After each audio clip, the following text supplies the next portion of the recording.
Welcome. Thank y'all for tuning back in and listening. Pleasure, your new podcast, hopefully your favorite podcast. I'm your host, Rob G, and today we got a very special interview. I just found out recently my man don't do a lot of interviews, so this is very special. We need all y'all that locked in and tuned on to share this link so we can keep it going. But before we introduce our guest, y'all know how we do. I thank y'all for tuning in and we're listening pleasure. We always talk about any and everything with all our guests and we keep it authentic. The main thing is we do honesty is our number one policy. And remember, please subscribe to our YouTube channel. That's the thing that's gonna keep us going and open up more doors and avenues for us. And today we still have our one and only Mouthy, my main man Mike as our co-host. And I'm gonna introduce him and bring it in. Y'all welcome Mike V as we bring him in. What up? What up? What up? What's How going you be, on, bro? man? I'm good, bro. How you? Hanging in there, man. Can't complain. Good to see you still goddamn it fighting the fight, man. Glad Yes, to see you sir. getting Yes, sir. better day by day. Yeah, man. I was just talking about that a few minutes ago before you got on.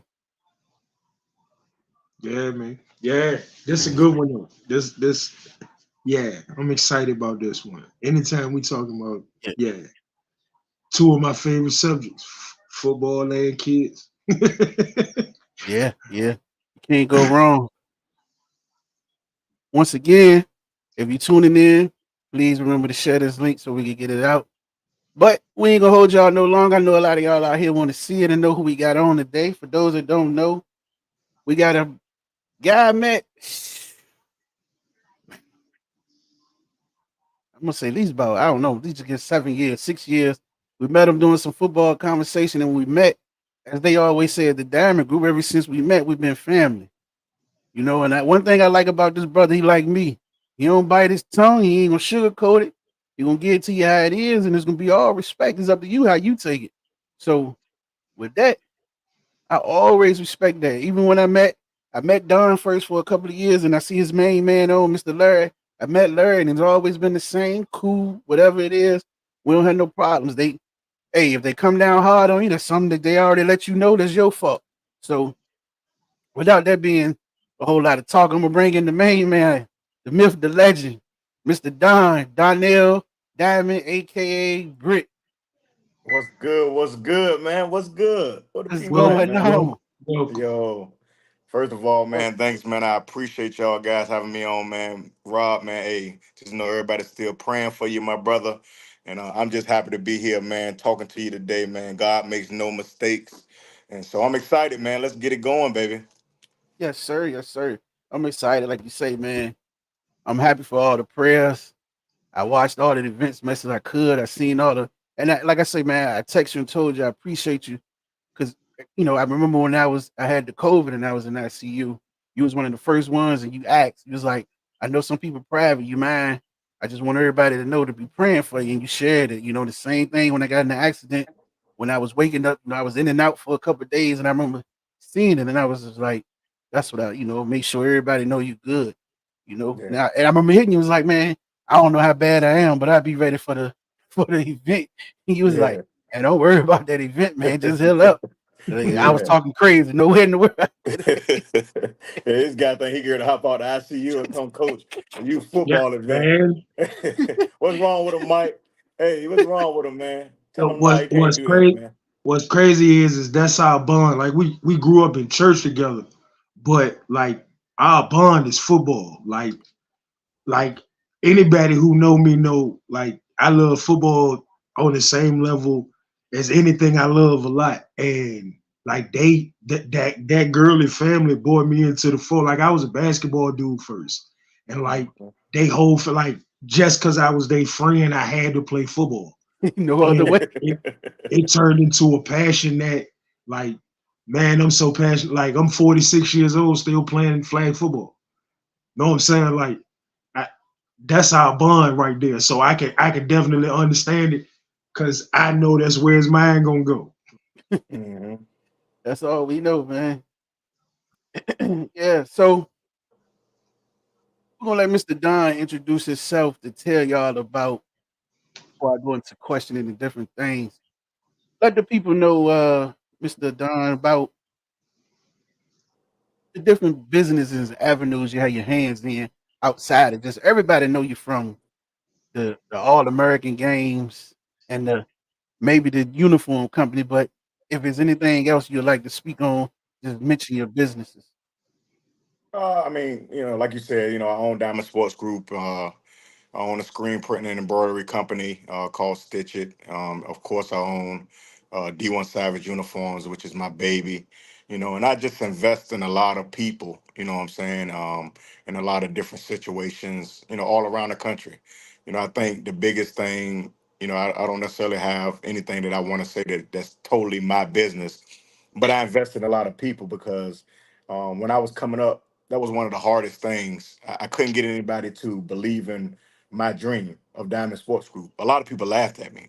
And so when people approach me and talk to me about their dream and their passion, or I see a passion, like I got a really good friend of mine, and I didn't invest any money in him, but I think I invested um giving him confidence to open his own restaurant. So shout out. So the only thing I really want to shout out, man, if anybody in the local area or if you anybody ever come to the 757, go to Time on the River down on High Street, right on the water, man, where you catch the ferry. Go check that out, man. That was a guy who I mean, he just was cooking. He was my barber, and he loved my kids. My son, man, he followed my son Malcolm to all the football games, and he just became family. It's crazy how a barbershop can become family, but he became family, and he used to cook all the time. And I told him, man, you need a restaurant, and it didn't work out with me and him doing the restaurant together, but it did work out that he ended up still getting the restaurant. And I'll say that if anything, sometimes you can invest just encouragement to a person. And I think that's what a lot of people need. Somebody by their side to tell them, you know what, it's gonna be tough, but you can do it, man. And they rocking and rolling that summertime. So if y'all I'm gonna plug that out, Time on the River. But I'm a football guy, man. So, I just love, anything football. No doubt, no doubt. Appreciate. Well, let's start. I want to go with this. I'm gonna change it different than what I want to do. So as we talked about the football and the D1 experience, let's go from the instead of starting from the younger. Let's go to the back end.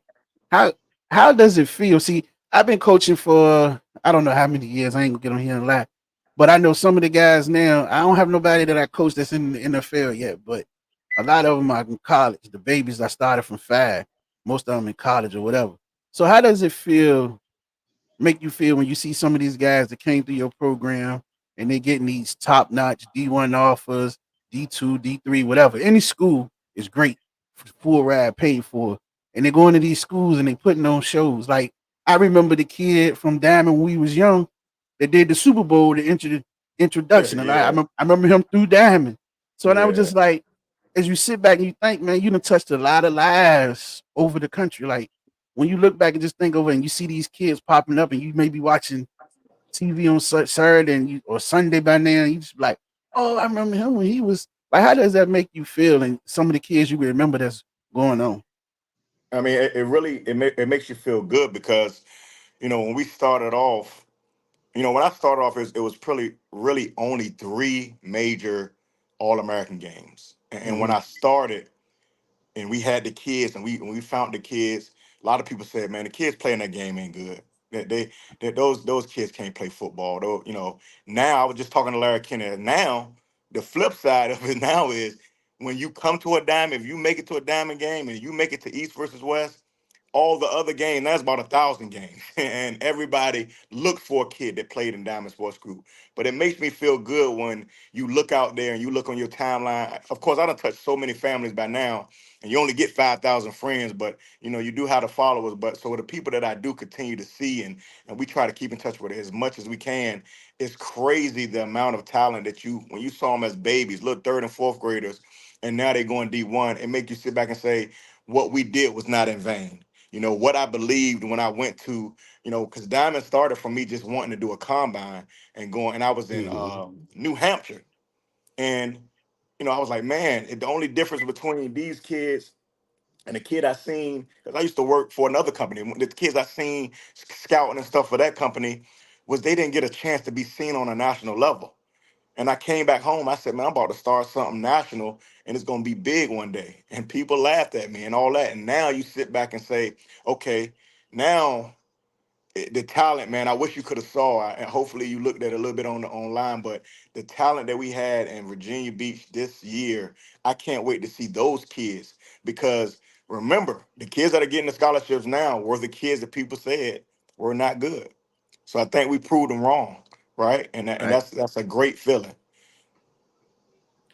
True, man. I understand. Like you said, I've been around. I think the first event I didn't coach.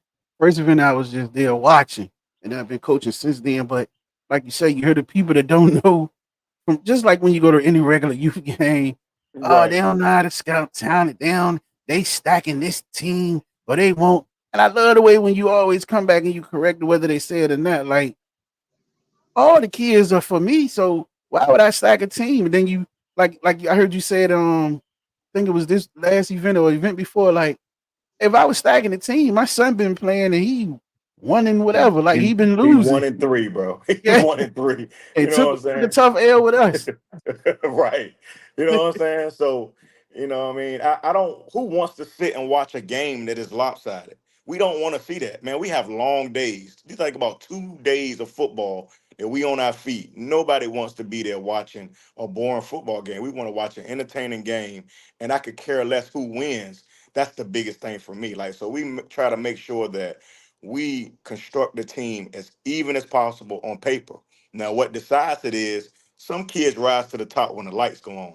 When the lights come on, some kids just going to just look better and do better. And then some coaches just out coach a guy. Some guys playing checkers, some guys playing chess. You know what I mean? So that's how it is. Yeah, and I just think they don't understand these diamond games. Like it's not your local team. You get 2 days Mm-hmm. with 25 to plus kids, depending on how many in the event. You get two Mm-hmm. days. Listen to me, Mike. You get 2 days. You get, I think it's about 3 to 4 practices. You got to have a first unit, second unit. You know, it's a whole lot. Three. You Three yeah. practices. So you man, listen, man, it's a lot. And parents thinking, well, parents they could be crazy, but you watching practice, you see your son don't know nothing. And most coaches that's veterans, we give them the base of the offense.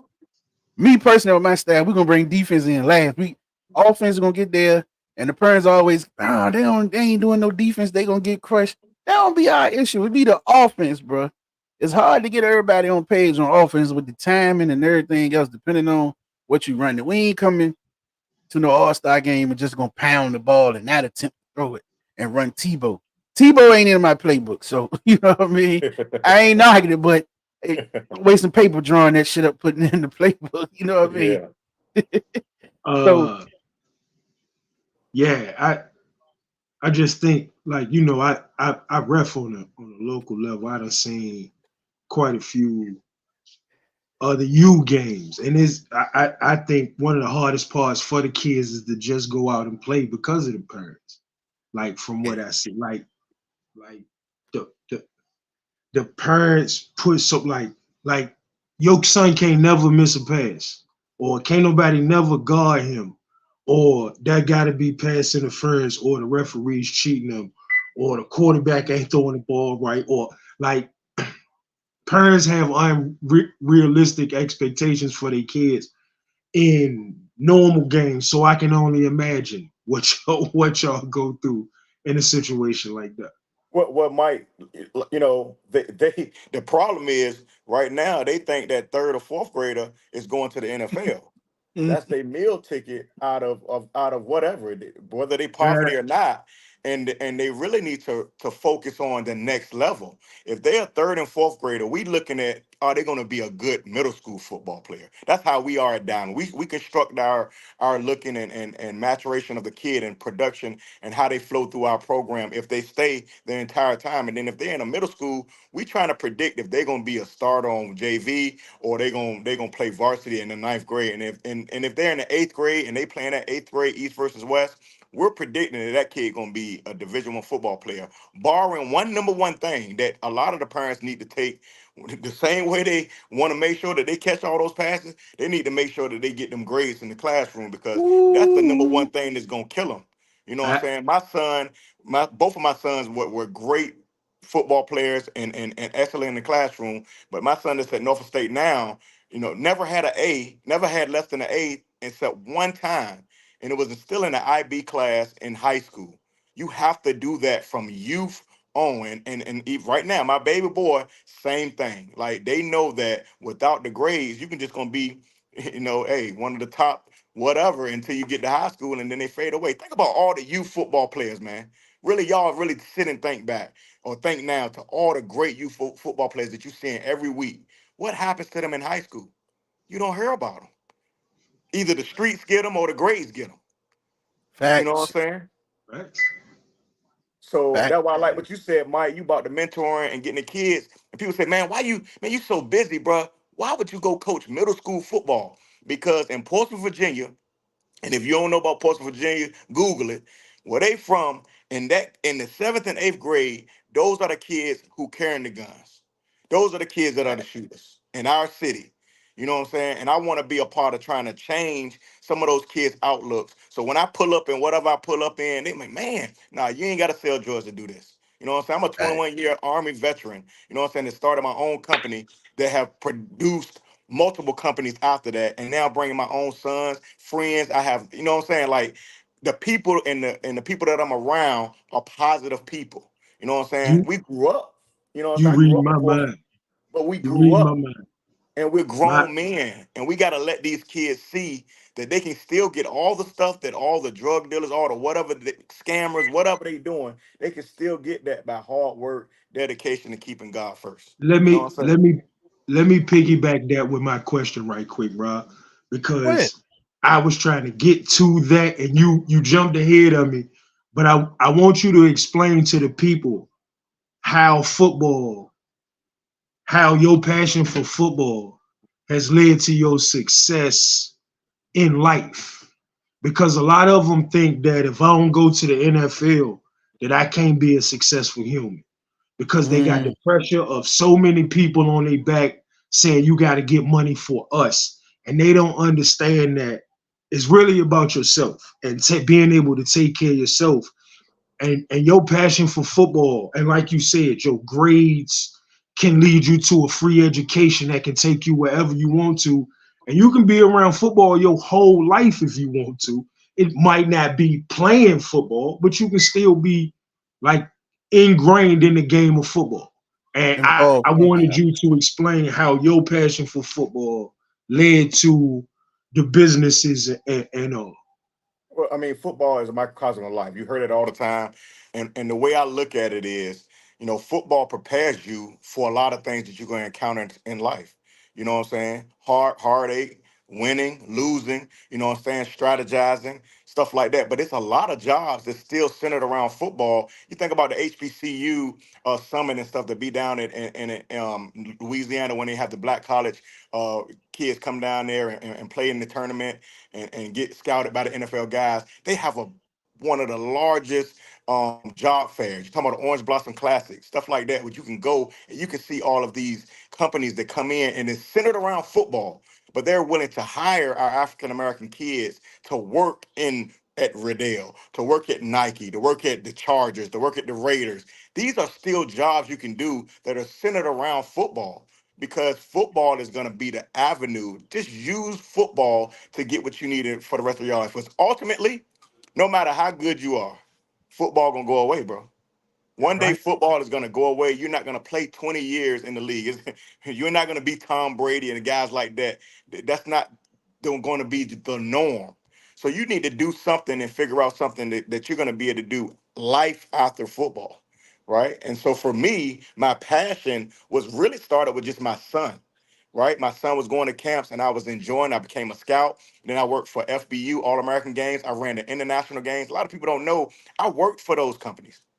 I did the international game. I created the call center for FBU, where the place that everybody think is great and wonderful. It's a great organization. When we were there, when me and myself and Larry King were there, we loved it there. And I created the call center. And I am you football. I don't sit around. I don't walk around here with an S on my chest and say, "Look, you know me." Rob will tell you, if you see me normal at a football game, you probably wouldn't know me unless you know who I am, because I still love just sitting and watching the game, and I love because it's the in the purest form. You football is beautiful. If you take the Yes. parents out of it, it's even better. You know what I'm saying? Because you don't see many times kids fighting. You see parents fighting. I know I went all over the gamut with it, but I'm passionate about what I do. And we love what we do, man. We're Diamond Sports Group is not just we just throwing together an all-American game for Donnell Britt. No, we are a real all-American company, a real all-American brand, and we are football. My president of Diamond Sports Group is one of the most recognizable figures in football, not in youth sports, in football. He can walk into any college. He can talk to any NFL team. He can talk to any scouts. He's the top of about 3 or 4 boards of real top board. I mean, not board games, real top bowl games in the country. So who else in the country has as much reach in the football industry than we do? Nobody. That's true facts, bro. Not even You know what I'm close. saying? That's true facts. But we don't sit around. Hey, listen. If you believe that because they got a pretty flyer, or you believe because they ranking you, hey, well, that's another story. But if you believe because of you, because they ranking you and they told you your son was the number 10 linebacker in the country as a youth football player, I hope they scouted 2 million kids, because that's about how many playing football right now. And you ain't got the budget Impossible to to do do. that. You know what I'm saying? Impossible. You ain't got the budget to do that, bro. So I'm not gonna sit here and lie to no parent and tell them, man, your son is the top number one. I don't know that, but I can tell you from 11 years of me, well, actually 14 years of me doing this, 4 prior to owning Diamond Sports Group, I know what talent on the youth level look like. And I can tell you, if you keep going, what you could be. Long as your daddy is a little bit tall and your mama got some genes with it too. You know what I'm saying? Like, you gotta have it all. You know what I mean? You gotta have some measurables too, but That's I got very you. true. But I had wanted to chime in when y'all was talking about the kids at the middle school age, like, and you were saying, because those are the ones toting the guns and blah blah blah. What people don't realize at that age, that's the best age to reach them, because that's the age where they're looking to change, to follow, to grow.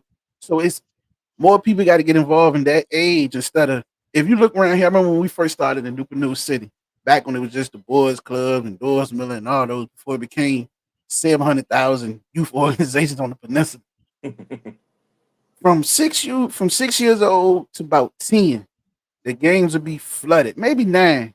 When you get to that 10 to 14, it's just coaches and other coaches watching around. Like, it's like the parents just give up and give them to the streets, and they wonder why the kids, they not involved with nothing. But it be the same people that want to, when they make it, show up, and you ain't investing your kid at all, and you want everything under the sun. What if that kid do what he's supposed to do and be like, you weren't there for me? You know what I mean? I'm gonna go to this coach and I'm gonna go to this person over here. Like, I just think that's the biggest thing I tell my parents. How you expect your kid to give it his all, and you lay across the couch drinking and don't want to drop him off at practice? Hmm. What sense do that make? I, I got one that's even harder on the kids. From the moment, a lot of times these people see that that kid got some talent, they Ooh. drilling into that kid head that he the savior for the whole family. Mm-hmm. And now he got the pressure of taking his mom and daddy from work because they don't want to go to work because they ain't do what they was supposed to do. And making sure, you know what I mean? Like, making sure his brother who had a baby early can be a daddy the way, like, he got all this pressure on his shoulders and all he want to do is play football.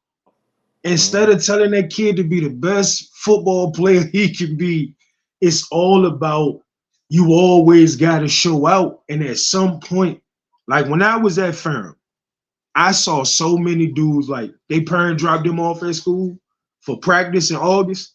And when they parent left and went that way, they jumped in they car and went that way. Man, I'm out. I'm only here because you made me do this for all these years, and the pressure on me is so crazy. Like I don't even like playing football no more. You know what I'm saying? Like the Yeah. one part that should be connecting us actually is more pressure on me. Like football was fun when I first started doing this stuff. And now y'all making it like it's a job, and I'm 14, I'm 15. And I just Because think that's rough on them kids having because like you saw it with Booby Miles in the movie. Like once he hurt himself, like he felt like he let the whole family down because I was supposed to buy you a house, and that ain't what it's supposed to be about. It's supposed to be about Booby being the best Booby he can be, and whatever come from that, come from that. Mhm. yeah, but so many people trying to retire or come up through the kid. Like, God damn, I mean, excuse my language, but let the kid be a kid and live and grow. You stunting everything. You trying to tell, oh, don't do this, don't do this. Like, yeah, let the kid live, man. You know what I'm saying? Because that's why when it happened, when these guys get to college and you've been on them and everybody been, like you say, around them trying to live through them and grouping and they don't make it and they turn to look for these people, and there's nobody, no football and nobody there. Shit, but they felt like they let down. Now they depressed. They ain't got nobody to turn to. They mentally change. There's a lot going on and nobody there. Shit, a week ago I had everybody. Now I got nobody. The All draft because of over with. football. The draft over with. Ain't nobody said, man, this how many players went undrafted and still was like ain't none of them people say nothing because now it's the long haul. Now it's he gotta prove himself. No, now everybody gonna walk away. And then soon as you prove yourself again, them same people gonna start trying to knock on your door. I just think it's crazy that we put that type of pressure on 13, 14-year-old kids, 15, 16-year-old kids, instead of them just enjoying because part of I won't never one of them kids that was thinking that I was like all American status, but part of why I could fall in love with the game, I ain't had no pressure at all. I was just playing the game for me. Like I was literally like the game was my safe haven. Like, you know what I'm saying? Like I was just playing it for me, and that's why I'm still locked into it as hard as I am now. Cause like the game, like when I had a 2.5 year period where I gained all that weight and I ain't want to go outside and play, and like something was missing in life. And I look forward to Sundays. Every Sunday, even at 46, man, I like, you know what I'm saying? I can't play how I used to play, but I can get out there enough and have fun. It's my safe, it's literally my safe spot. But a lot of these kids, their fun place turn into a place that they hate based off the pressure that people put on them instead of just letting them go out there and play. And like you said, you look up and you ain't on somebody's ranking. Oh my God, somebody ranked ahead of me. Now I might not like, man, that's crazy. That's crazy. It's funny we jumped to the rankings because I was gonna bring that in at the end to talk I'm about. sorry. I'm sorry, No, man. y'all My good. bad. I'm trying not to say so much, but it's hard. Like the ranking shit is ruining for football in general. Like for those that get caught up in it, whether you ranking the team, like and I keep it, I use it when they rank us. Hey, I ain't rank us. I'm in one year that matter of fact, when I met you, Don, they had us ranked 9 in the nation. My Ducks team. Yeah, I'm gonna pump that. They put it up there, not me. I ain't asked them to rank us. Shit, that's recruiting for me. You know what I'm saying?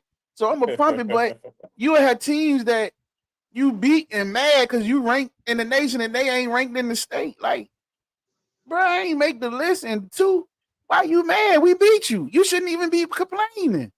So Yeah. but when it comes to ranking the kids, just like coming out of high school, like some of that stuff go through the camps, who you know. It's a lot to go into that when you see some fours. You can find some 2 stars or not even ranked that's better than some of them 4 and 5 stars.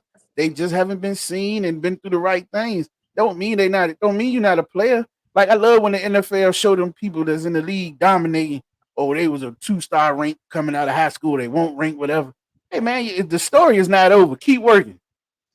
Keep working. Keep working. Keep working. That's all you got to do, man.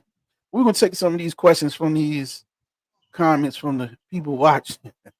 I see my dad up here. First one. Joe, Yeah, he crazy. So he said, thanks. What chance do kids have to avoid gangs by playing football. I'm gonna chime in first before I let these guys go. I leave it up there so we can see. In my opinion, it's just simple. The more time you can invest in them doing stuff outside of school, that's less time they have doing bull jive on the streets. So timing wise, you eat up some of that time. For instance, your kid may get out of school at 4 o'clock at a young age. We at practice at 6 to 8.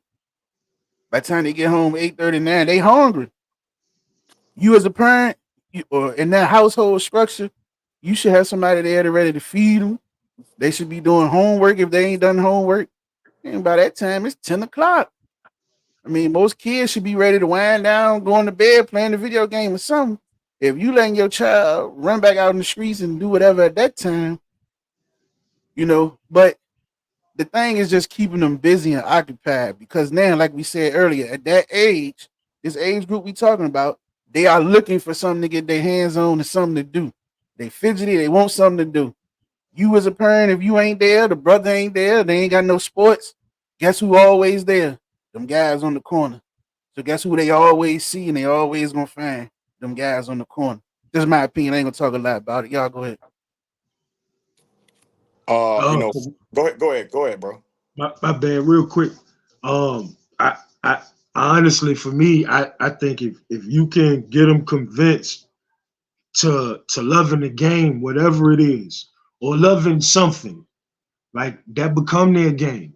Like you give a person purpose, you give them something that they feel like they're a part of. That's all the gang is. Like A family. the, the guy that's the head of my mentor group, like he actually, the way he came up with his concept for our mentor group was when he was in prison, he actually sat down with a gang leader and found out how he could convince people to go rob people for $2 million and bring him every dollar.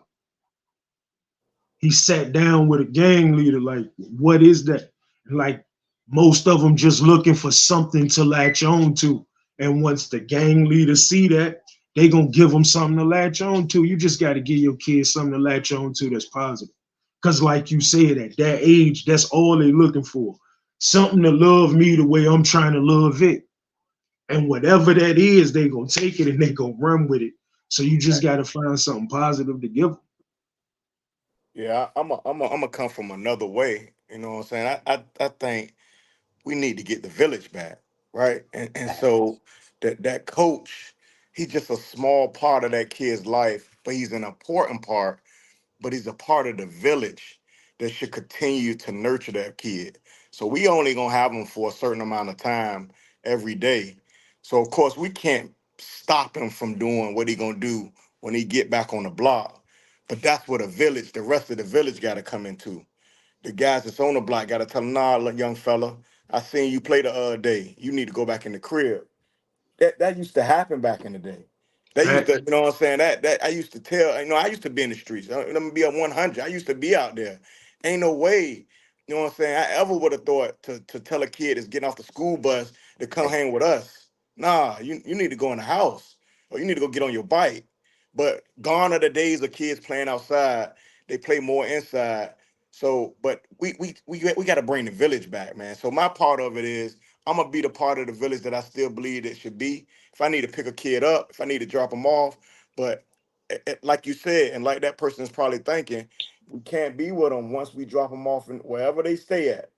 You know what I'm saying? We need the parents to be parents, and we need Exactly. the guys outside that to be a part of that village to tell them, nah, go back in the house. That's the way I look at it. And great. And that I want to piggyback off that because that opens up to a lot of things I always speak on to my kids and people I deal with. And Mike, you heard me say this recently. The village. And the main thing, we don't have no communities no more. How many people in your neighborhood on your block do people really know? I ain't talking about that you just speak to and whatever. Back in our days, you had it was always somebody on the porch, or you knew your neighbors, or Mhm. different things, and Yep. they seen everything. Whether you seen it, they told you. You ain't had to wait on no doorbell or no ring bell to rip back that. You seen it, they told you. Somebody always seen it.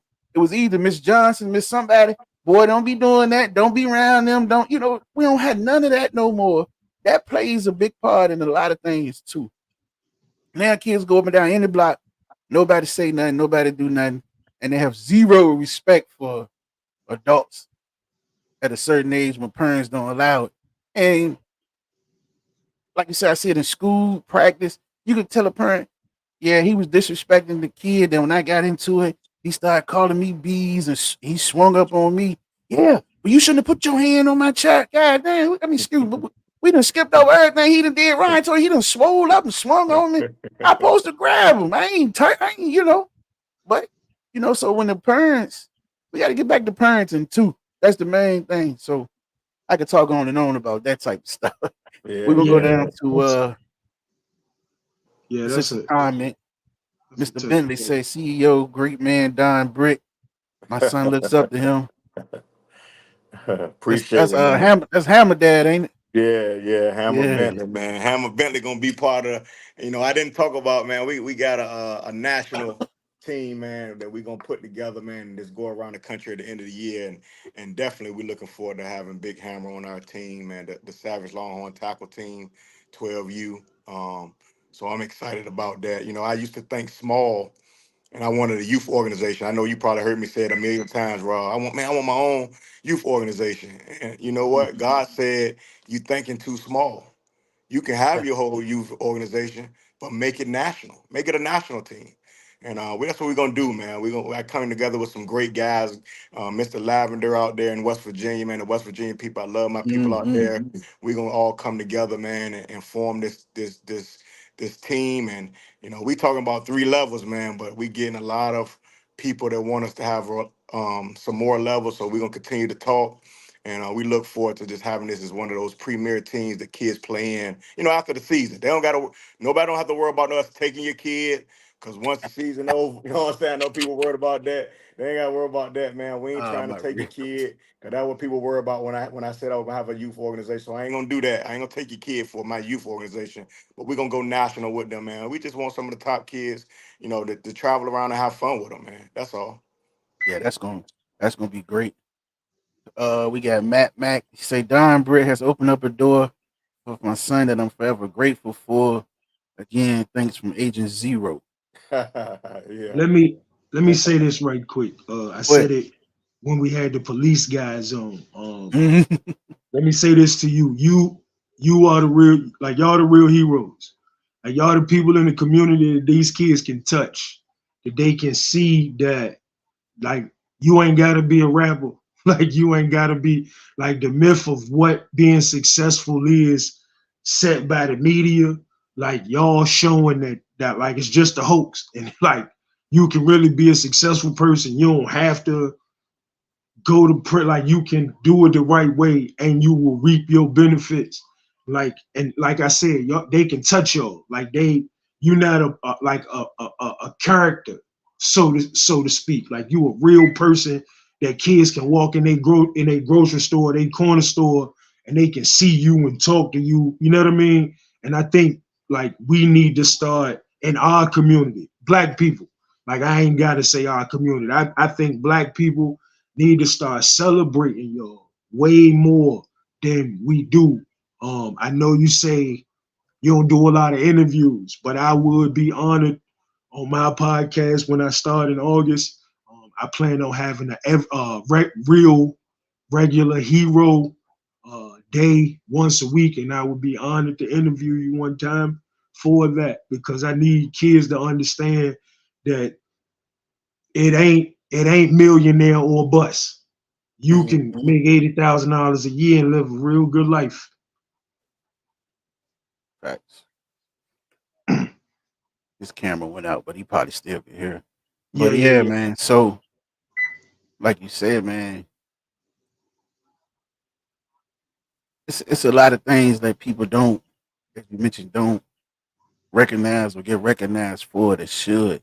And like you said, I wanted to do an episode about that, like just about the recognition. Like you got to recognize your local people. Like so many times we quick to jump, and this just with whether even back down to relationships to whatever. You quick to jump out to recognize and speak on something that somebody else doing that the person right beside you doing the same shit locally and has the same effect. but you look at it like it's nothing because it's them and in your area, but you bigging up the next person, like, you know. Like, man, you know who I am. I have like I have always been a home team dude. Like Mm-hmm. I'ma always give people whose story I truly know more credit than these people that I think is made up characters anyway. Mm-hmm. So like I'm like I want to get to the point where all my clothes is bought from people who trying to come up. I want to shop with Oh, nothing. Like I want to support the people who I feel like make the community I live in. Like it ain't no disrespect to none of them people, but they got enough. The way I look at it, I don't never want to buy Versace. I don't need it. I'd rather one of my homies start his own suit line or something, and I'll rock his and pay him full price. I don't want no discount or nothing because he only come up. Versace, I'm gonna speak on this Versace ain't before gonna I go to miss the me. I next buy question. 3 suits from him. And this is what I'm gonna speak before I go to the next. You hit it right on the head. I know we jumping all around, but hey, that's listening pleasure, baby. That's what we do. Real talk, ain't nothing scripted.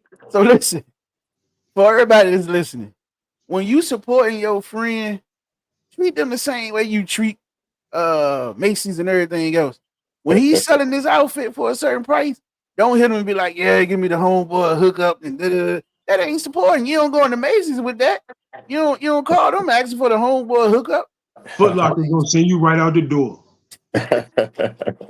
Same thing. I just when you said that, it just clicked on my mind for so many things. When people call me for decals and different things, yeah, but we go way back. Yeah, so do these bills. So Yeah. comment from Vonda. She said, yes, a lot of parents force sports on kids when kids not into it at all. I see it so much. And with my football team, I tell the parent this: we got one rule. If I don't think your kid ready, and we could go back from when I coached at the beginning, a couple things we do. If your kid ain't ready and I don't think he ready, it's a safety issue. If he turning around when they hiking the ball and he doing the opposite direction, turning his back, he's not ready, and I'm not putting him on the field. He could dress up and stand over here with no equipment on until he get ready. If you want him to play that bad, we gonna refund your money and you can take him somewhere else. To this day, I ain't had no serious injuries as the coach on my team, and I'm gonna keep it that way. You know what I I got mean? I got a little And kid. and I got a and little kid. That little man on the snap of the ball, that man turn around, he be chasing butterflies. Man, if y'all don't take him off the field, man, he don't want to play. yeah, Like, why because a y'all make real the kid dog gonna coming out see with that and he gonna clean them, and then you gonna be mad because hey, listen, man, you get out there with beasts, and I tell my kids, football is not for the weak. If it was for the weak and it was easy, you had everybody teams would filled do with 50 kids every year. Yeah. I remember it? one year, bro, we as the Ducks, we started off, we had 49 kids. And Mm. dude was still taking registration. I tell you, man, don't take no registration for this 9U. And for the first 2 weeks, we ain't bringing out no footballs. We gonna drill and teach fundamentals and run the dog out on. We gonna drop this 49 at least down to 38. You know what I'm saying? And Yeah. we was Yeah, dropping them it's because gonna the be some ones that kids. don't want to be here gonna leave. It's mentally tough. It's a vicious. I hate to say this word. It's a vicious and violent game. So got to be ready for that. Let's go to the next. We got these parents want to live a life through their kids because they didn't make it. Very, very, very true. A lot of the daddies, mom. I'm gonna just say this right now. Dad is terrible on all levels. 9 and under, you women have really challenged the daddy and took the cake. You are something special. I'm gonna be real. That's what we do. Listen to pleasure now. We're gonna get to you real. You women are something special. Some of you don't never come to practice or know nothing about the kid. You got the grandma, aunts, or uncles dropping them all, and you show up game day cussing, fussing, and your baby need to be doing this and your baby need to be doing that. Like that is listen, unacceptable. You done Like showed up you women asking are me why terrible. you done showed up asking me why your son ain't pitching. Cause we playing football, goddammit. That's why. Yeah, they say anything, man. They crazy. But listen, at the same level, you can't blame some of them because they listen. How they looking, how they dress. A coach feel he could get his shot. They can't Man, play. what? Hey, shit, Listen, that's what man, happened. Hey, man, come out there with when them my son, basketballs in their pocket. Now they son started running back. He done listen, came late, can't run, just run straight. That's all he Let me be clear. That don't happen at Churchland Middle School. You can't do that at Churchland Middle School. Yeah, don't do that, parent. Don't think that that's gonna happen. He ain't playing. He still ain't playing. listen. boy. My They be son like, who played mama is eight. that? Who mama is that? That's the boy ain't paid registration. Come back the next day, his registration full. He got new gear on, starting quarterback. God damn, Cole, who did that? Listen, I went to my son played AAU basketball for 2 years.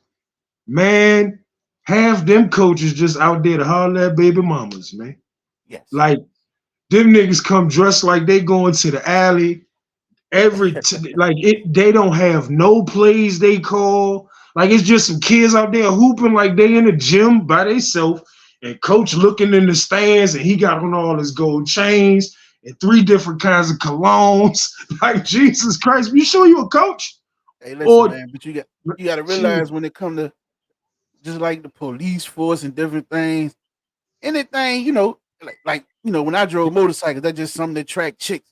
Anything that they could get closer to a chick and make it easier for them. That's like you said, you got to figure, but you got to find them coaches out with in the girly staff. Whether I can say that for my brothers when they coach, we don't do them coaches, man. You go over there to another team, or you could be the team dad. You know what I'm saying? You want to talk to the mamas, you could be a team dad, but the first complaint, you out of there. So Mhm, you know what I mean. yeah, I can mhm. go for that. I can go for that. And Lisa, you're very true. She said parents are scared of their kids nowadays. Not only scared, the parents want to be strictly friends instead of a parent. Like I'm just speaking in general for some of the kids I know, and if I'm wrong, y'all correct me. A lot of And kids got but too much say so nowadays yeah, but compared that's to because how they it's parent supposed is to a be. kid too, though. That's because they parent ain't but 14, 15 years older than them, and they still really a kid too. They don't really know how to assert the parent dominance that's supposed to be there with a kid. Like, cause ain't nobody teach them. Like, it's like it. My generation did it first. I blame us. I think it might have been a little bit before us, but I blame us. Like we was like we we left our kids to somebody else to raise. And when grandparents try to raise kids, like they tired. So the kid ain't gonna get what they got, what the grandparent had for the kid. Like if that makes sense. It's just it's a lot. But like people keep blaming the kids, but I keep blaming the parents. Cause I think like we can like I refuse to believe that these kids can terrorize me. I don't care how many guns you got, none of that. I refuse to believe that kids can terrorize me. I'll come stand right next to you with your gun and talk to you about not acting like that like the first time I met you. Because I know how to talk to people. And if you know how to talk to people, it's never going to be seen as disrespect. I got a way of people knowing how to, wanting to listen to me talk. So, like, I just refuse to believe that these kids is terrorists because that's what they And are you could made talk. out to be. Don't leave that part out. And you could talk like shit.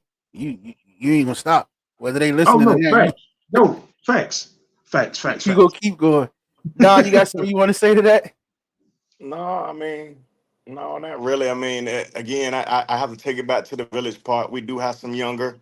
You tend to on that younger age group. I'm imagining, Coach. I know you out there with the you with the Chiefs, I think this year. Yeah. And New, you got new. you, yeah, you got the young parents. It's just really the social media has changed outlooks of how parents parent. You know what I'm saying? And so I think social media plays a part in this. I think, younger grandmothers, we got now our kids, some of them kids' grandmama is still in the club. Ain't nothing wrong with that. You know what I'm saying? To each his own, but it is what it is. She ain't taking, you can't drop them off at grandma's house no more for some kids because grandma gotta go. You know what I'm saying? So it's to each his own, man. And I always tell myself I'm never gonna talk about somebody else's household. As for my household and how I deal with my kids, You know what I'm saying? I'm gonna always make sure that they understand right from wrong. And right now I'm two for four. Right now, I got two college Mm-hmm. graduates. You know what I'm saying, that have never been, knock on wood, arrested or put in jail, and that's all you ask for.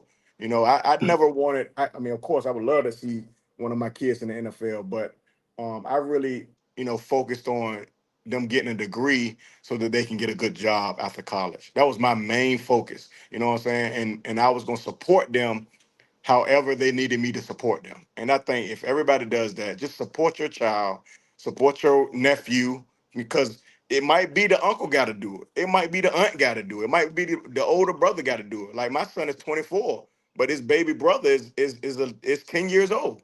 11 years old. So Mm-hmm. he's a factor in the village that takes care of him all around. You know what I'm saying? And to be honest, my youngest son, he more worried about his brothers getting on him than me because they own him. You know what I'm saying? Because at this point, everybody knows that he has more potential than they did at that age, and they see what he could be. And so I had to bring him into the. I know we own something else, but I had to sit him down and tell him, don't let anybody um pressure you to be in something. You're just 9, you're just a 10, you're just 11. Just go play football right now. You know what I'm saying? And that's what he started doing. I mean, he out there practicing with me right now against 7th and 8th graders, and he doing good. You know what I'm saying? And I'm yelling at him the same way I'm yelling at the other kids, but I see the potential. Sometimes we just gotta let the kid be free and play, like we talked about earlier. Get out their heads. That's the main thing. So many people be in their head. They don't want to make no But on mistake. They scared to make a mistake, bro. The kid's scared to drop the ball. You know what I'm yeah, saying? The And kid's scared to and, miss a and tackle. Come on, man. Just can, imagine how you play football and you scared to mess up. can't That's can't play your best. Can't play your best right. game tense and tight and worrying about too much. I want to ask both of y'all this as coaches. Talk about the importance of knowing how to and who to talk to in certain ways. Cause man, at refing, like I literally a lot of times can see the moment when the kids tap out. Like like a coach just yelling, "You gotta block," but you ain't showed nobody how to block. But you've been yelling that the whole game, and ain't nobody blocked nobody all game. Like, but you can literally see once like the coaches start yelling at these kids. Like it might be 1 or 2 on your team that can handle it, but man, these is 8 year olds, man. You start yelling at them, man, them people zone out. So as coaches, talk about the importance of how you talk to them and who you can and can't talk to certain ways. Go ahead, I Big let you Rob. go. It's your Oh, show, okay. baby. From my opinion, it goes to, and I wish we had some of my other coaches that could. It go it goes on to you got to learn the kid. You know what I'm saying? You get on everybody, but you learn that certain kids you ride, they gonna tap out. Certain kids you ride, you can put fire to their ass. Certain kids you ride, they may ready to talk back or whatever. So it's different ways of getting on everybody the same. But that goes into you as coaching, and people know how to do that. It's just who they do it for. Because anybody say, "Well, I don't know how to do that," they lying. Watch them at their job. You talk to your employee, you talk to your coworker different than you talking to the supervisor or the boss. So you know how to talk different to different people. You just got to manage that. And then with me, I look for to balance my staff. If you look, I pick my staff. I have a guy that I know that's always going to be strict, disciplined, dedicated to the conditioning and everything, even though we all do. But I need somebody that's their passion. Then I got a guy that's going to be, like you say, drill him, blah, blah, blah. That's all he do is he drill him. Then you got a guy that to bring that back. You got to balance that about. So when he drilling them, you got to have another coach that can bring them back. Some coaches can't do that. Like a lot of guys are militant to the degree that whether it's been military, the police force, they just know only one way to do certain things. They even talk to their wife and kids that way. You know what I'm saying? Or some of them don't have that because that's why they talk that way. So it's a balance. And with the kids, once you show them how you got a purpose for what you're saying and you doing and you care and you show them they buy in. The kids to buy in easier. The harder thing is for the parents when it comes to dealing with them different ones you got to learn to talk to and different. And some of them just gonna be straight up honest. Some of them you just by shit. By the time the first game, I don't even talk to you no more. I put messages out in the group. You see it because you disrespectful. We gonna have to go over here behind the porta potty and shoot the fair one. The best man walk away as the winner. You know what I mean? Some people just talk crazy. So to avoid that, like I had a parent, man, everything they did was all negativity. And I put it out there. I say, let's keep positivity in the group. And it ran them away like you sprinkle holy water on them or something. They was a demon. Like they didn't want nothing positive, bruh. And the kid was a dog. We had to get rid of him. So my opinion, you just gotta balance it out to the different see, like fill it out. Like the same way you fill a person out, you gonna see if you can get away with this, get away with that. You gotta fill it out. I probably went left field because I'm thinking about so much, but only you, Don. I ain't gonna talk too much. I mean, I believe that football represents life, and coaching represent the leader, right? And so he's a leader, and as a leader, you kind of have to understand who is following you, and you sometimes you have to adapt your leadership styles, and that becomes the problem with some coaches. Some guys that are coaching you football, they don't know how to actually coach and mentor. And that's what it's really all about. It's not about you found the fastest kid in the city and you going sweep left, sweep right, and you win the championships. But that kid never learns anything because when we get them on the youth, middle school level, or high school level, they lost in understanding real football. So first, I think that the coaches need to when you go into coaches clinics, you also need to actually do some self reading 12 effective habits of a leader, leadership books. Read stuff to understand that coaching kind of mirrors being a leader. And I was a 21-year Army veteran, so I understand. Don't get me wrong. I'm a bark. I'm loud. When I'm on the field, you're gonna know I'm on the field. But at the end of the day, when you start knowing your soldiers slash now your kids slash now your players or your employee, just like you said, it's about life. That just showed you how football represents life because when just like he said, Mike said, or you said, when you at work, you ain't gonna yell at your boss like that, or you ain't gonna yell at your supervisor like that because you're gonna get fired. So we know how to talk to a person. We do know how to do that. We just got to apply that in this avenue of coaching. That's all. And we're gonna go to Derek Gurley comment, bruh. What up, Dirk? Yeah. He asked, did you ever think Diamond would be this big when you started? No, no, absolutely not. And to be honest, I'm gonna say something that a lot of people don't know. And I said every event, I still don't know how big Diamond is. That's the number. That's the 100% truth. I have no idea because I'm still trying to get it right. I still don't like a lot of stuff that goes on. And I strive when I wake up every day or when I come to an event and we go through something, I'm still trying to beat the last event. I'm still trying to make whatever I knew that was wrong last time right. So no, absolutely not. But what I do know is y'all ain't seen nothing yet because God has something bigger for Diamond Sports Group. So I do know now that I have faith that whatever we are now, we just getting started, man. We just getting started. So, but nah, I didn't. I really didn't. Just quick, somebody said Sharon Team look like Doreen. I ain't got no glasses on, I can't see. Sorry if I said your name wrong. Doreen, Lisa again, Diamond Sports Group, we love it. Derek said we smoked them. I forgot what that about. Uh Courtney, not enough coaches doing it for the right reason. Hey Big man, that's a C. long. We talked Yeah, about what's that. up, Yes, Courtney? sir. Yes, Hey, shout sir. out to Courtney, man. He one of our diamond coaches, man. But he's also a high school coach. Just started being a high school coach. I think he's a JV baseball coach too, man. Got real guys. When you come to Diamond Sports Group, we got real coaches, man. You know what I'm saying? I'm not Yeah. saying like a youth guy's not a youth coach because all these guys, a lot of them start off as just youth coaches, and they're continuing to get better with their craft and learning. And it's hard to coach in Diamond. We put a lot of pressure on coaches. We got a lot of rules that we want for coaches. We expect a lot of the coaches. We had these guys on coaches call for 2 months straight. You know what I'm saying? We make them wear khakis. We're not playing no games because I believe in the professionalism. But man, shout out to the real coaches, man. It's a lot of good guys out there, not just with Diamond, but there's a lot of good guys Fact, out there that are doing it for the right reasons. facts. And Brittany, and what? shout out to both of y'all, to Derek, to Junior. I think it's something to be said about y'all who really got into it for your own kids, but found a passion for other people's kids along the way.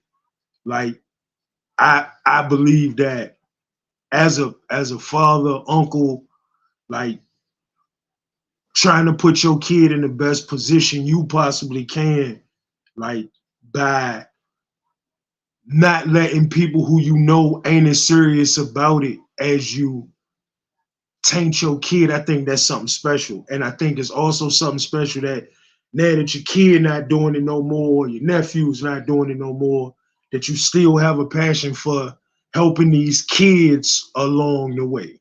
Yeah, And that's something to be said for that on both aspects of it. I want to say that. Speak on that real quick before I go to Brittany comment.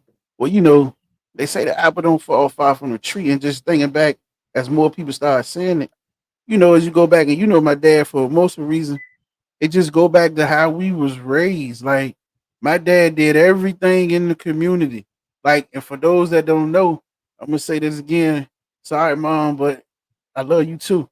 My dad always, growing up, and I told you this recently, Mike, and it was breaking me down. I always, comics, I always be like, man, I love the Hulk, I love this, but I don't have no favorite superhero. My dad was my favorite superhero because my dad did everything in the hood. Like sometimes I used to be mad as a youngster, like you letting them use you. Sure. And he always told me, son, if you're doing something truly that you want to do from your heart, no matter what they think, they can't use you because you're doing it because you want to do it. You know what I'm saying? But my dad, Boy Scouts, before he got in the church, like he always, at our house, man, shoot, it was to be 20, 30 people over all the time. My mom used to kick us out all day. You know what I'm saying? Man, Facts. we just gonna pack up, take some bags and food, and go to the swimming pool and do everything else. There's no way now me possible. And D was the same way. Like, I used to go over his house. It'd be in the summer, 20, 30 kids. And I'd be like, man, now I see why my daddy, grow as D say, and one thing in this house he'll never buy again. That's bologna and some yacht.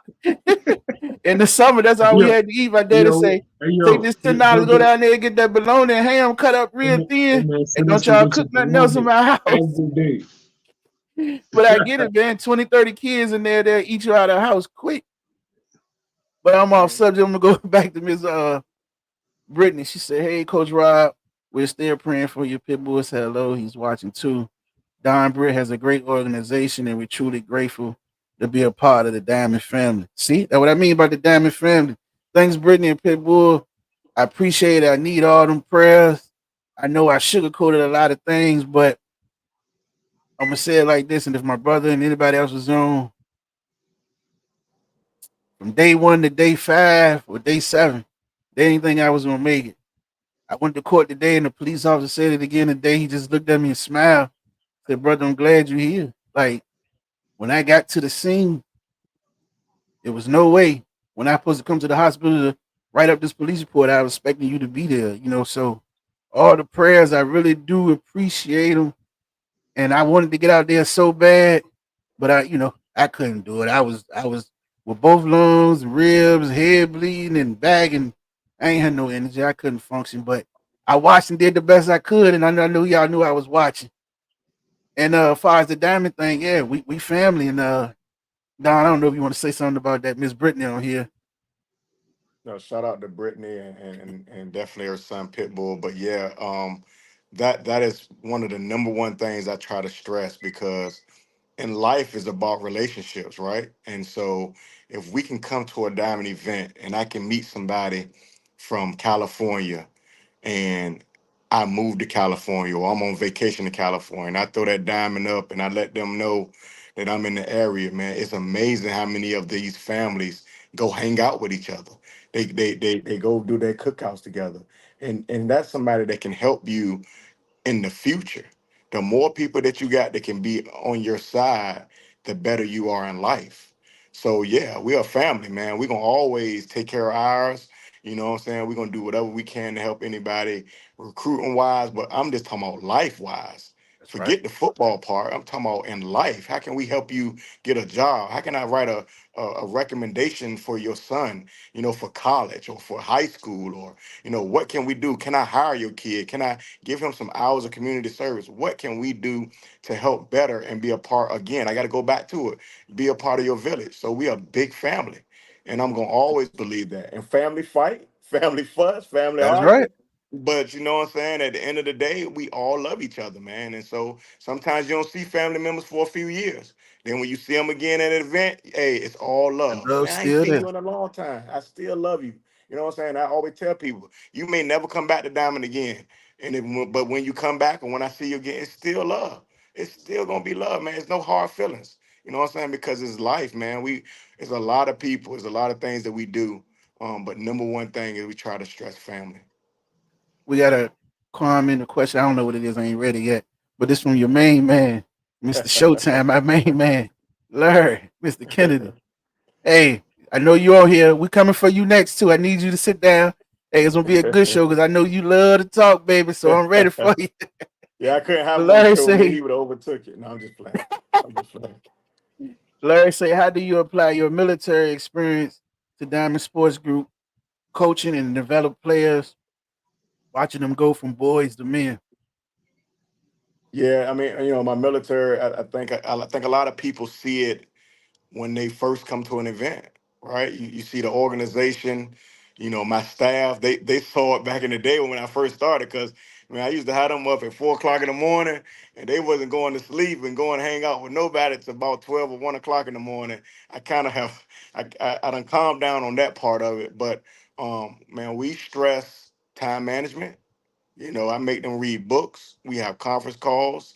And then far as, my coaching, man, it's the same thing. I approach a lot of things because of my military background. Spending 21 years in something, I know some people in fraternities, and I was telling somebody the other day, my fraternity is the Army. I was 21 years in that thing. You know what I'm saying? And so to learn and to train and get training on different leadership aspects, I think makes Diamond Sports Group. People can tell when you come and be like, oh man, it's so professional. It's ran. It's so, just everything is boom, boom, boom, boom, boom. And they were like, oh, that's it. And it's gonna always be like that, man. But yeah, the Army has definitely influenced Diamond Sports Group and me as a coach and a man, just a man. Coming back. I love truth. Like the old saying go, you leave a boy, you come back a man, and that's the truth. I did. True, true. Let's see what else we got on here. Nothing, just my man saying Shine Team. Call him Spivey, Mr. Fold 2. Kiss Yeah, the baby. yeah, yeah. All right, so let's we talked about D1. Let me ask you a couple of questions about this. What made you really want to get into the I kind of got an idea, but what made you want to get into the stitching part of the business and doing the uniform designs? And do you get a lot of local support or business?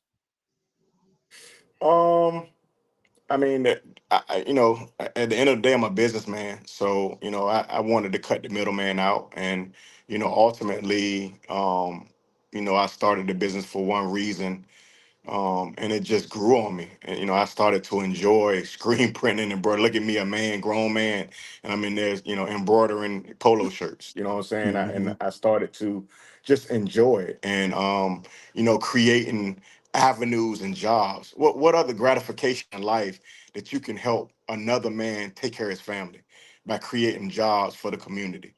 And far as D1 Savage and the uniform part, I just felt it was a need. It was a need in our community, but all around the country, for quality uniforms at an affordable price. And so I spent 3 years going back and forth with many factories all over the country, all over the seas, and finally got the material. If you feel my material, you're probably not going to feel it on anything else. And I just wanted to make sure that we were ready to go into the marketplace, because it's a different marketplace. And as far as locally, yes, I do get support locally, but I never, even with Diamond Sports Group, I never thought local, right? I Right. think I always thought I could be the biggest in the world. And that's Mm-hmm. how I approached it. And a lot of people that meet me have no idea that I even own Diamond Sports Group or D1 Savage, because we didn't market it that way. I didn't market it and say, hey, come wear my uniform. No, you saw it by social media, a team wearing it. But shout out to the Hokies. They've been doing it for a long time. Shout out to Shutdown. I mean, shout out to Tri-City that was rocking with us for a while. Back River. Like we've had definitely had some support of some Yeah, local y'all did some teams. high school ones local too, didn't you? Yeah, we definitely do FIBA 707 every year. Shout out to my man Brandon, man. Actually, we gear to drop them off this week. FIBA 707, state champions over there in the peninsula. We do Smith 707. We do Western Branch High School. They do a black jersey every year. We do their regular jerseys now too. So yeah, we done I did some think I high seen school Bethel jerseys. Bethel rocking y'all D1 Savage, I Bethel, think. yeah, Bethel, Grafton. Grafton does D1 Savage uniforms and 707 and coaching apparel. So I thank God for the Heritage, people I that seen trust. Heritage when nephew was there too. Yeah, yeah, and we were 707. rocking. We were doing some Heritage 707. So we're definitely local, but we're not concentrating just on local and trying to be local. We want to be a national brand. We want to be mentioned in the same breath of when you talk about a Nike and Under Armour and all that. If a guy can start a company, Under Armour, many years ago from after graduating college, why can't I do it? Why can't I still do the same thing? We should all strive to be something better in life, and that's what I got. And I understand that with God, orchestrating our steps, we're going to be okay. So whatever height we rise to, we are grassroots. And a lot of people that really matter in youth football are wearing D1 Savage uniforms from here to California. Shout out to the Rio Spartans, and a lot of people wear our uniforms, and it's a blessing. It gets bigger and bigger every year. From 2018 to now, we went from one uniform from a guy who passed away that trusted us first, and now I mean we all over the country. And now we got 14 reps. Shout out to all my D1 Savage reps that's probably Yeah, I've chiming been in. seeing that. But we got 14 reps, man. And so I'm slowly, right? Because in business, I don't always want to just jump out there. So I've been slowly turning the key for this takeover, man. But you're gonna see a lot more from it. And we're not just football. All things. Shout out to Colonial Forge, who was the first to rock the track and field uniforms, and now has brought many teams, many high schools up north, Northern Virginia, that are rocking our 70. I'm not a 707, our track uniform. So, man, we're big, man. We're bigger than a lot of people think. Because I don't be out there, hey, do this, do that. We're just letting our work speak for ourselves. Y'all do referee uniforms? No, we don't do referee uniform. Well, we probably can. But no, we don't. I know Samar, I think it's Samar, they kind of got that thing on lock, man. But I've been looking at the material, brother. Trust me, I've been trying to figure it out. I've been trying to figure it out. Let's see, go through But some more comments. yeah, what we got? And my dad crazy. He talking about, can we hear a little more from the guests? We got to talk too to ask him the questions. All right, that was good. He just talked for a minute. Hopefully, we got a good question because he don't know much about. He follow us, but that's one thing. I don't think my dad was into sports like that. But he asked, what can we, the people, do to help support the Diamond organization? uh, word of mouth. I, Hmm. I think word of mouth is the strongest weapon we all have when you're talking about marketing a brand and people trusting the brand. You know, a lot of times I tell my scouts and my employees that people aren't coming to Diamond Sports Group because of me. They coming because they believe in Robert Gurley. Because Rob Gurley told them that this is a great organization to let your son play in that game. So they trusted Rob Gurley. You know what I'm saying? Because they don't know me. They can't have any faith in me because they don't know who I am.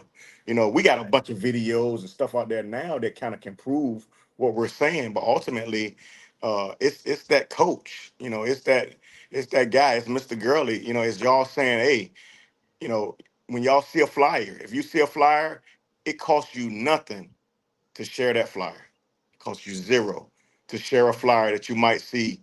And instead of scrolling past it, like it, love it, you know what I'm saying, and share it. And that'll help us, just get the word, because it's not that um the kids or the parents don't want to come to the event. A lot of times they don't have any idea. Just imagine Virginia Beach this year. Do you know how many people tried to get into that game last minute that was from the local area, act like they all didn't the know that time. we even existed? It was crazy, but we were locked out 2 months prior. So I know next year is going to be off the wall, but just Mm, knowing that, because hey, I got to remember that some of the older coaches, when we were here in 2020, 2019 was the last time we were there, I think.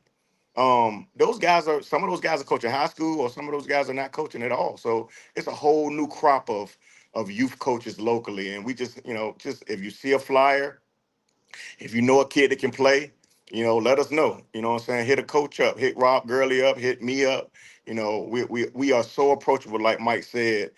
When we're at an event, we walk around. Parents can talk to us, kids can talk to us, because we love what we do. We're not just here.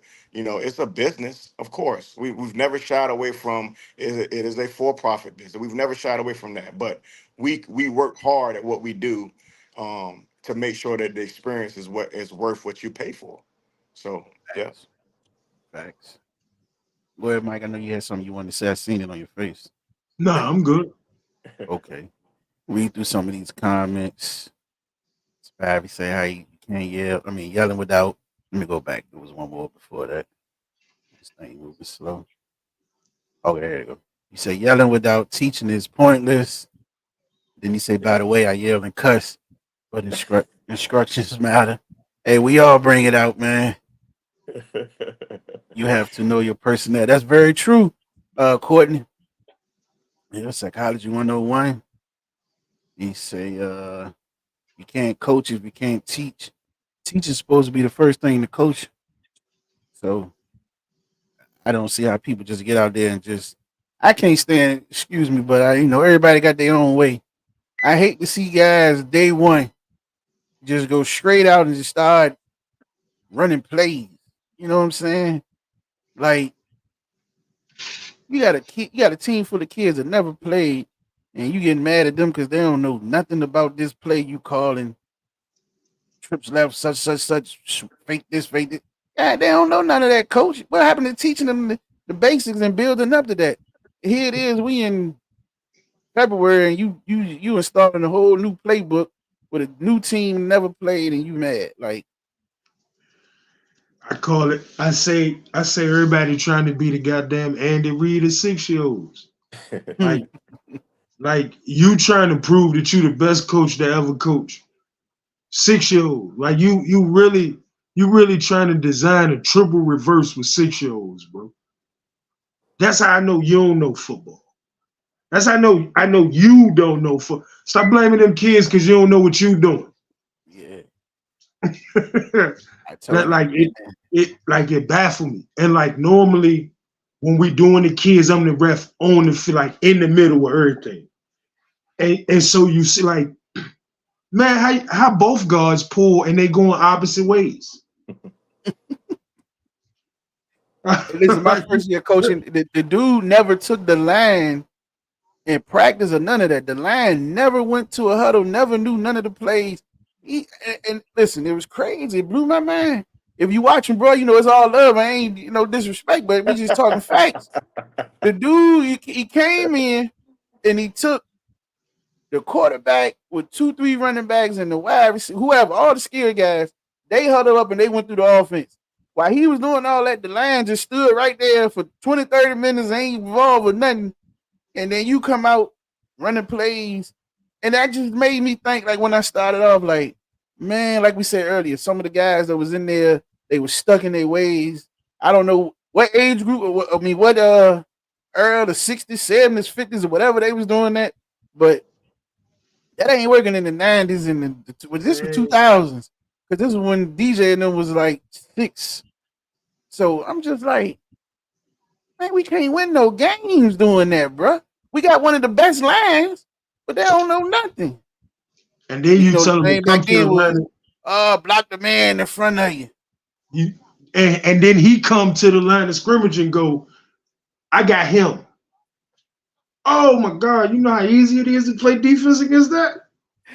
Yeah, so Like, coach man, but matters, man.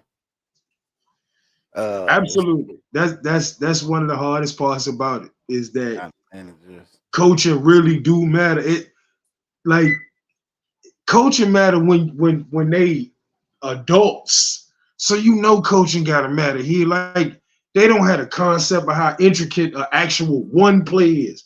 They know what they supposed to do. They don't know all the moving. They can't grasp the concept of all these moving parts. So coaching gotta put them in the right position, and it'd be horrible. It'd be horrible. So you better preach, Pastor. 4.2. If you're doing it for the right reason, can't nobody use you. That's what my dad always told me. Treat God, people right, and God will provide. I'm a living witness. Facts, man. Facts. And it makes what you do so much more easier when you got that mindset. Um, Larry Kennedy says a 5 a.m. wake up, 6 a.m. field prep. Yeah, it's getting down. Mr. Larry say much respect. Russell County Middle in Alabama.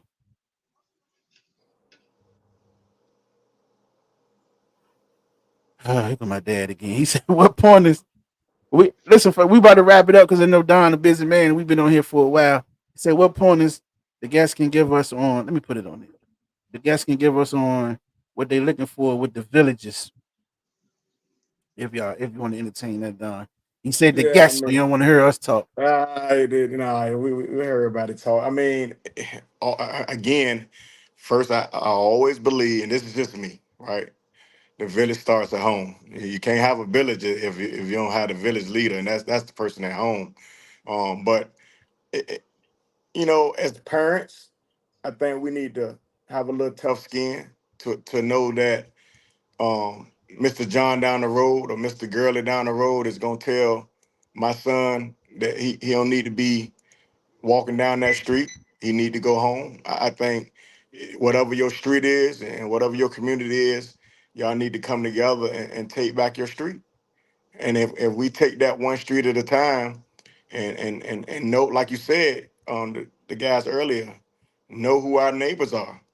Because when I grew up, everybody on my street, I knew who they were. Mr. Such and such and Mr. Who, and they knew who I was and what my mama. And if I did something, they were coming right over there and tell my mama. you know. Mm-hmm. But those days are gone. But we can get them back. There you But go. if the parent doesn't allow that to happen, like Rob, like you said, the mom didn't want to hear the fact that the kid cussed you out. She just wanted to know why do you put your hands on them. So we as parents got to be parents first.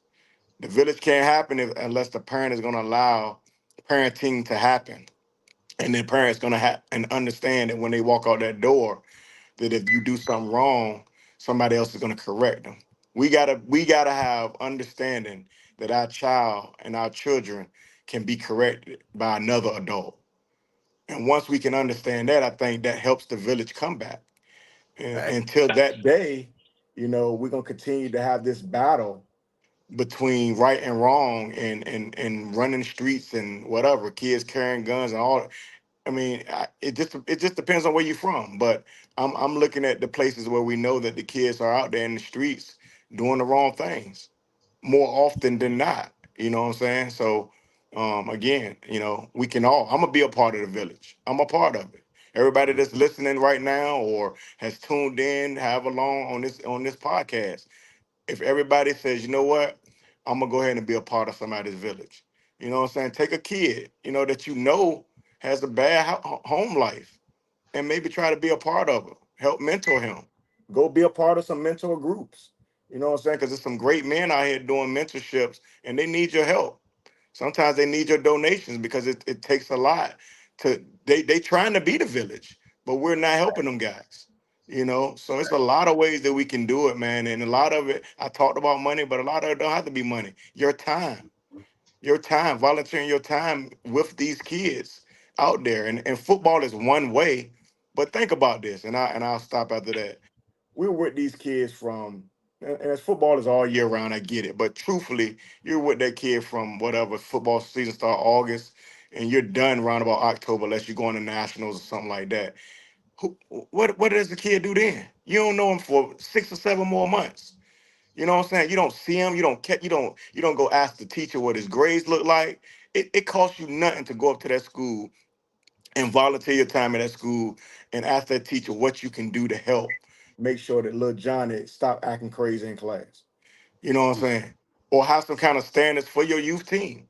Maybe you have some grade standards so they can get used to knowing that 2 point knee or take a 2.3 take a knee. You ain't playing football in college. You ain't got the right grades. If we start doing stuff like that, but it starts it starts tomorrow, right? Think about it. When can we start? Tomorrow. Actually, we can start right now. But when you wake up in the morning, if everybody that's listening to me starts the village, then eventually we will have one again. Yep. In the words of Mike from our first episode, make today your Monday. Everybody want to wait the Monday to start. Make today your Monday. Start now. Make today your Monday. You don't have to wait till the first day of the week to start something new. Start today. We'll go through these last couple of comments and we're gonna get out of here. Uh, Mr. Bentley said Diamond is the most organized and ran football in the land. If they say it, they do it. If you like it or not, they stick with it. What they say. Uh, okay, Spivey. Stand, start, rhythm, and balance. Fundamentally sound. I'm finna teach that. Hey, that's right. Summer shine. That's yeah. When the summer shine days done, I gotta see if I could be able to The get down summer there. shine is the end of the month, man. The June don't get me the line, but it going to the first. Yeah, but check out the Don't Diamond get me the Sports Group page and see the yeah. flyers and get the. It's, It's an awesome event. yeah. Yeah, it's the last weekend of the month though, man. It's been a long day for me. I've been up since 7, but definitely is a great football event. We almost closed out. So if you got a team, check us out. You can go to diamondsportsgroup.org. You can hit any of our Facebook pages up, Facebook messages, and we'll definitely get you the information. And before we get to this last comment, everybody that's looked on, man, please go to our YouTube channel and subscribe. Like you say, long day, I can't even get through the talking. Basic. Go to the YouTube channel, subscribe, click that like button. As you said before, it costs you nothing just to subscribe. It don't cost you nothing. It don't hurt you. It won't even take you 10 seconds. Last one, and we're gonna get out of here and close it out. Mr. Courtney said, I appreciate the opportunity that was provided of me as a coach in Diamond. Is it on the screen? Oh yeah, on Diamond events. I have made lifelong family being involved in Diamond. I actually had a family passing through my city, and they stopped and spent time with me. Hmm. Spivey said the dates are the end of the month, the 27th through the 30th. Thank you, That's it. folks too. That's it. You know what I'm saying? It's always good to have somebody that got your back, man. That's life. Have my back. Yeah. Thank you, Simon. And, and Appreciate and you. since I've been a part of Diamond, let me tell you, man, like you say, I done been in not even for the East West games. I'd have been in Vegas. I'd have been in Florida. And I remember for at one point in time I bumped into my man, his kid from Carolina to play running back. I'm looking right at him, can't think of his name. Larry Kennedy boy too. You talking about Quinn? Yeah, there you go. Bingo. Man, I used to bump into the Daddy Quinn, man, somewhere everywhere, all over the country. I'd be like, man, this is impossible, man. You know what I mean? But Right. once I met him through Diamond, it was like just different states, every different place. Like one time, I think not even me, my brother called me one time. He was like, man, I bumped into somebody and I turned around and it was Quinn. I said, yeah, man, I bumped into him somewhere everywhere. Yeah. So you would Yeah. definitely see everybody. And once again, we thank everybody for tuning in. Like, go check out Diamond Sports Group, all the good things they got going on. You got the different events. You got Myrtle Beach. You got Virginia Beach. You got to play in these different events to make the East and West game, where it's truly the only event where all the kids have been talented. I mean, talented kids have been scouted personally from being in one of those events, and the best do play. Now, of course, you may make room for others because things do happen. Um, but it's still the best will be there. Uh, But everybody listening, we thank y'all so much. Like he said, like, share, YouTube, Facebook. I would ask that you go to the Let Our Voices Empower Facebook, Instagram page. It shows some of the work we have done and will be doing in our mentor group, trying to get these kids something to do for the summer. So anybody who want to be a part of that, trying to keep them out the streets as much as possible, help them find jobs for those that's old enough, but give them something positive to do outside of just standing outside and playing video games, man. Again, that's Let Our yeah, Voices Empower. Facebook and Instagram, like, share. We appreciate you. no doubt.